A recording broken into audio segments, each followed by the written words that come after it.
Smoke still rises over parts of the Gaza Strip even after the latest ceasefire agreement between Hamas and Israel, as diplomatic efforts shift to the question of what comes next.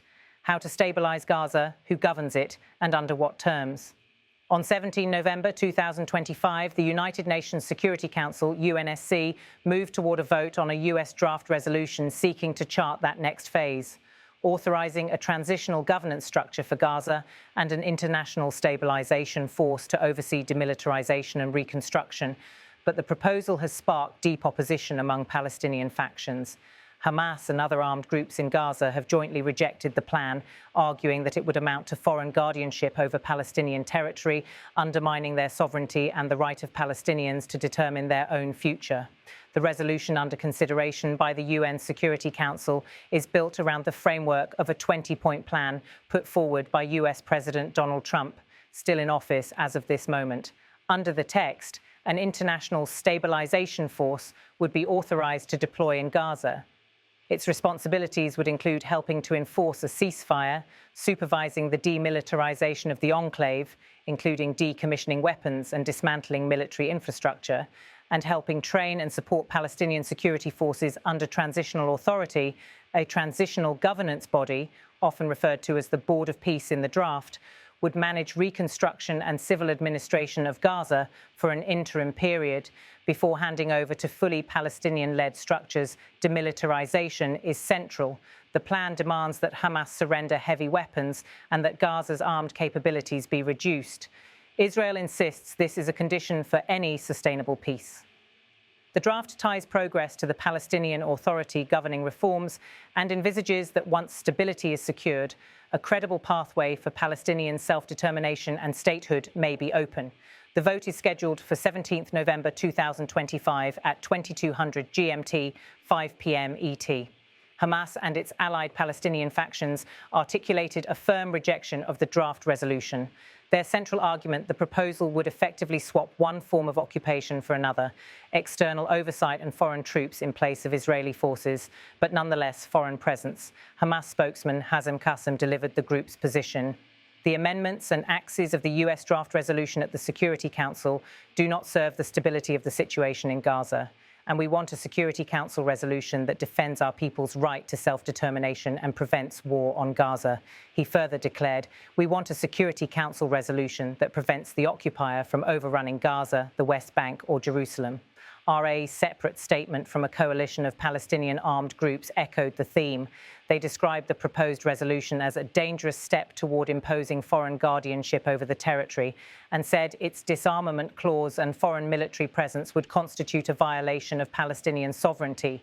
The rejection extends to specific red lines, any clause requiring Hamas to disarm or cede governance to foreign-backed bodies, and any external force not strictly subordinate to the PA and Palestinian institutions.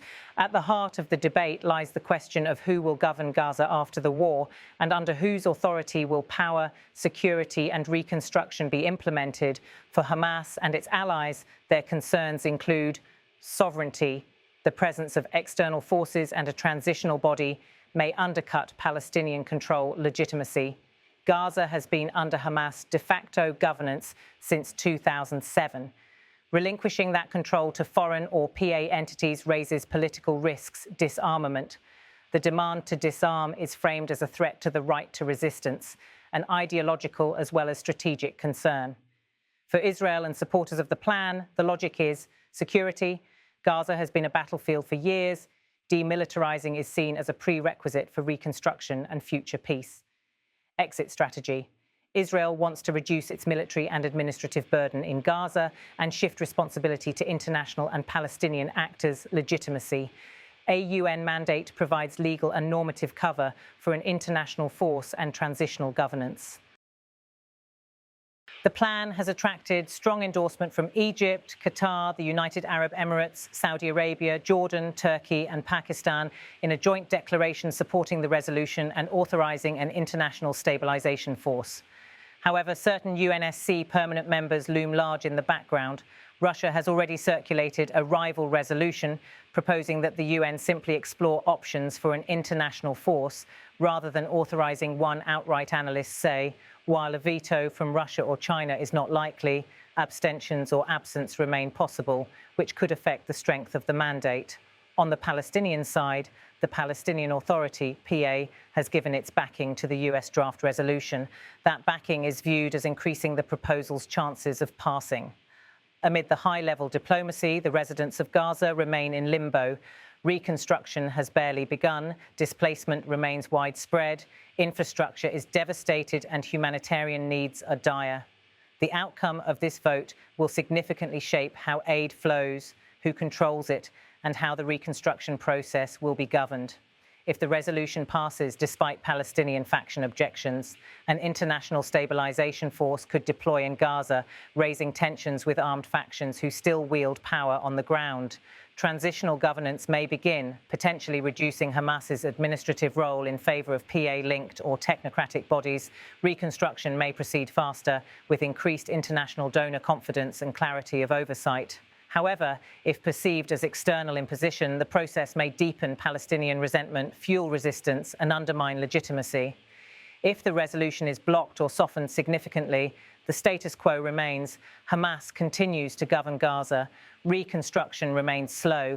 Israel retains significant leverage. Delays in demilitarisation, governance transition, and reconstruction prolong instability. Donor fatigue and aid shortfalls may deepen humanitarian crisis. Hamas remains the dominant military and political force in Gaza. Israel, led by Prime Minister Benjamin Netanyahu, insists on Gaza's demilitarisation.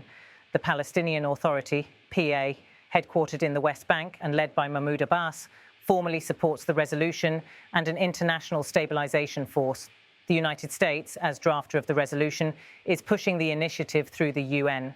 Other regional players, Egypt, Qatar, UAE, Saudi Arabia, etc., are supportive but cautious of trade-offs. Russia and China, as UNSC permanent members, hold veto power and could influence the outcome by abstaining or casting negative votes. October 2025, the first phase of the ceasefire between Israel and Hamas is in place. Hostages exchanged, aid flows returning to Gaza, though with major constraints. Mid-November 2025, draft resolution circulated to UNSC, negotiations intensify. 17 November 2025, UNSC scheduled vote on the US draft resolution. Observers say that while the plan has merits, stabilisation, reconstruction, a clearer governance path, its political viability is endangered by the lack of Palestinian buy-in.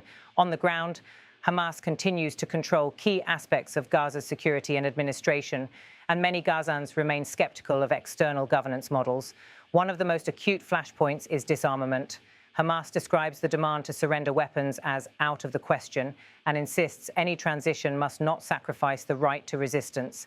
Another is governance. If the transitional body is perceived as imposed rather than locally accepted, legitimacy will erode and reconstruction may stall. From Israel's viewpoint, the risk is losing strategic depth. If Gaza remains militarized and under adversarial governance, Israel may face repeated rounds of conflict. The International Stabilisation Force may provide a means of offloading Gaza's long-term security burden. Regionally, the plan could recalibrate Middle East dynamics.